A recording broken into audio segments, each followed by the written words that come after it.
North Central Netball time here on the Flow Friday Sports Show. And it's time to have Kylie Walsh join me, the Association President. Great to be with you, Kylie. How's your week been? Really good. Thank you, Alice. Nice, clear, wintry conditions. That's nice. No wind. Fantastic. We don't want the wind, particularly when the netball's on, do we? That's right. Good to have you back with us, Kylie. Lots going on. Let's take a look at the results from last weekend in the senior A-grade netball in North Central Netball. And Charlton and Nullarbor, a close game, just 6 goals the difference. Charlton good enough to hold on at home. Yeah, that's right. And Charlton had their sights on sneaking into the top 4, and they've been navigating their way through the season, just developing their full squad ready for this game. But Nullarbor, on the other hand, was faced with the risk of dropping down the ladder with a loss, and depending on the results of neighbouring games. But a highlight for Nullarbor was seeing Rachel Smith return to A-grade squad after working her way back into the team after having a spell away. So she was certainly an asset to the defensive end. But it took Nullarbor took Charlton by the surprise with a dominant start, but the Navy found their rhythm and turned to the second quarter, turned it around with a 12-goal surge, which is a pivotal moment in the game. But despite Nullarbor tweaking their mid-court, and they improved their flow and they regained some control, and Charlton have really hit their seasonal form at a peak time. They secured an exciting win of 40-35 victory, and it would have been a thrilling match, but it also popped them, they were rewarded and popped them in the top 4. So it's a great reward for Charlton. Sure is. The other thrilling game from the weekend was between Sea Lake Nandali and Donald.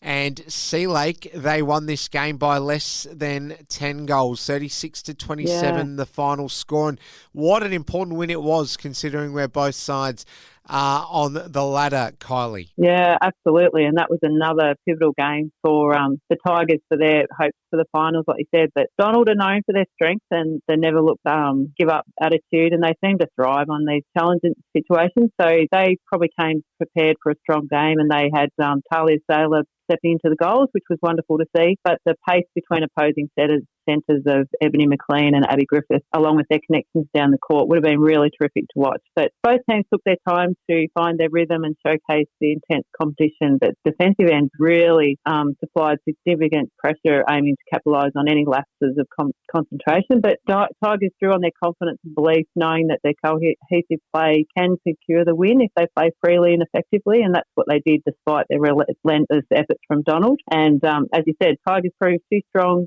securing the win of 36-27, and that was a thrilling game, but it's also allowed Tigers to have a sniff with the top 4s with the next 2 weeks. Oh, so well summed up. Great to just get a feel of that excitement from the game. Bort and Burgep, it was always going to be a hard ask for Burgep going away to Bort, but they did not disgrace themselves. 53-30, the final score there. No, but the Bulls seemed a bit nervous when they stepped onto the court Saturday, Alice, and I don't know whether they probably would have been a bit relieved when Bort's Amy Dryden and Georgia Hoare took some time to find their confidence and synergy in the circle, and that allowed Burgep Watson to take an early lead. However, the Bulls made some uncharacteristic positional changes, and that sort of disrupted their rhythm and proved unfavourable. So Bort really capitalised on this uncertainty, in particular in the defensive end, where Grace Hosking and Emma Parker and Roxy Train, they directed their team efficiently and created significant roadblocks for the Bulls. So despite Bulls' efforts to regain any confidence and form, the Maggies were just too dominant and proved too much to overcome. So, they secured a very comfortable win with the final score 53-30. Similarly, it was hard for Witcherproof to go away to Wedderburn and get any sort of positive result. Wedderburn having a fantastic season, of course, and a perfect season too.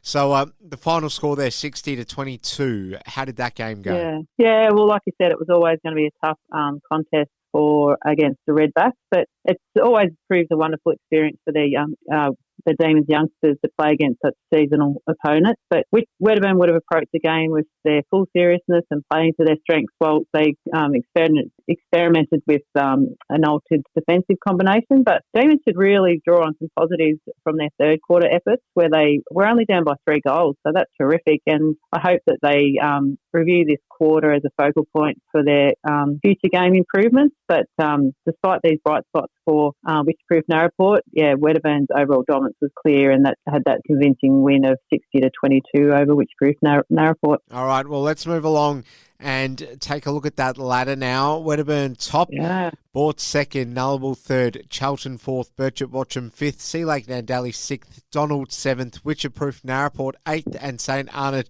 in bottom position. Kylie, how now, with a few rounds left to go, do you think this table's going to finish? Well, with the Bort and Birchip Watcham game last weekend, and Charlton winning, so that popped Birchip Watcham out of the four for the first time for the season and put Charlton in the four. So, yeah, with week coming, it's really it's so nail-biting still between the top six.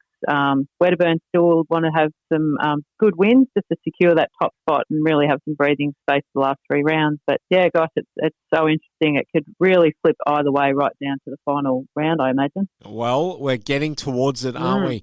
Now, it's time for us to get some predictions out of you. So this week's games in the A grade, it's heating up, as you said. How do you think some of these games for this weekend's fixtures across tomorrow are going to pan out? Well, we have Donald hosting Charlton. So despite the challenges that Donald will pose, Charlton have really found their form and confidence with each other, and they'll be aiming for that comfortable and convincing win to stay in the top four. But the victory won't come without hurdles from Donald. They're, as we mentioned, known for their toughness, and they'll undoubtedly push Charlton to perform at their best. So Charlton's recent cohesion and performance, they'll give them the edge, but they've really got to stay focused on the over the four quarters to have any good win over Donald. We then have St Arnott hosting Sea Lake Nandali Tigers. So the Saints will need to aim for a solid four quarters against the Tigers, who will be on a mission to keep their finals hopes alive. The Tigers will be invested in this game, and like they are in previous matches, coming away with wins, but they'll be seeking a commanding win over the Saints. And the Saints will be aware of the Tigers' drive, and they'll do their best to counter the Tigers with some intensity. So it'll be a good game. We have Nullarbor hosting Bort, and I don't think the scoreline will mirror their last meeting in round 7 between these two, and they both have made slight adjustments in their squad since then. So Nullarbor will be looking to redeem themselves at home after their previous blowout loss for the last meeting, and a win will potentially propel them back into second place. Bort, on the other hand, they'll aim to carry their confidence from recent win over the Bulls last weekend, and as another victory would help them secure their second place on the ladder. So this match promises to be a spectator's delight between second and third, and that continues our trend of exciting and competitive games that we've enjoyed throughout this season, really. Our final game is Birchip Watcham hosting Wedderburn. So speaking of spectator's delight, this was a drawn game last time they met, so this is setting for a thrilling game of netball ahead. The Bulls will need to stay focused on playing in the moment throughout this whole game and not let the pressure of their finals aspirations affect their performance. So they need to really reset on their strengths and combinations like they have done in the past to keep their finals dreams alive. But on the other hand, I think Redbacks will be making every attempt to stop the Bulls, and a win for them will probably be just as critical, and they'll open the gap between 1 and 2 on the ladder. So both teams have a lot at stake, and it'll undoubtedly be very intense and exciting to watch. So as most weeks, I'm looking forward to another thrilling game ahead. It's going to be a great game to watch. And we have Witcherproof Narraport with the bye. Now, in the backdrop of a lot of umpires being highly sought after, but associations all around regional Australia being unable to get a lot of umpires. And this isn't just a regional issue. This is happening in many parts of urban Australia too. But basically, in short, referees and umpires not really accessible in ways that they used to be. But not the case for your association, Kylie. Lots of badges being given out. Badges are keep ticking along here, and with our umpires coordinators have really worked hard over the past few years to really focus on the development of our young umpires and umpires who never have been badged previously but would like to. So it's been a great focus the last few years to get our badged umpires and get them up and about, and it's really benefited our whole association going forward and to keep the game alive. So in that note, the board would like to send the congratulations to Dylan Perry from St Arnott Netball Club, Scarlett Funk and Abby Griffith, both from Donald Netball Club, Gemma Fawcett from Nullawal Netball Club, and we're also thrilled to congratulate Kim Griffith and Jess Nunn, both from Donald Netball Club, who are now Indoor C badge umpire testers. So congratulations to all them, and thanks to our umpires coordinator, Nicole Amos, for her ongoing dedication and support of our umpires. It's a massive job. And we also thank our umpire testers and mentors in the process, and we extend our gratitude to Better Electrical St Arnaud for their continued support of our umpires. Before we do go, there is one other update we will get out of you. One player out of the association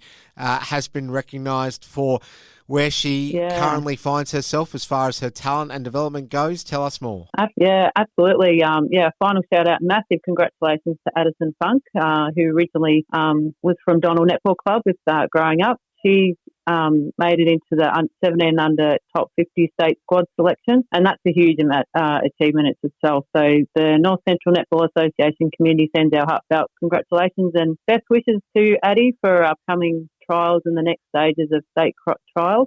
We'd also like to congratulate all the other successful athletes from surrounding associations and leagues who have been named in the 17 under and 19 and under state squads. It's a tremendous effort for all our representatives, not only in North Central and our neighbouring association leagues. It's a great experience and great, wonderful exposure. So we massive congratulations, and we're thrilled for everyone. Kylie Walsh, thank you so much for your time. Enjoy all the action this weekend. We'll speak to you next week. Thanks, Alice. You have a great weekend.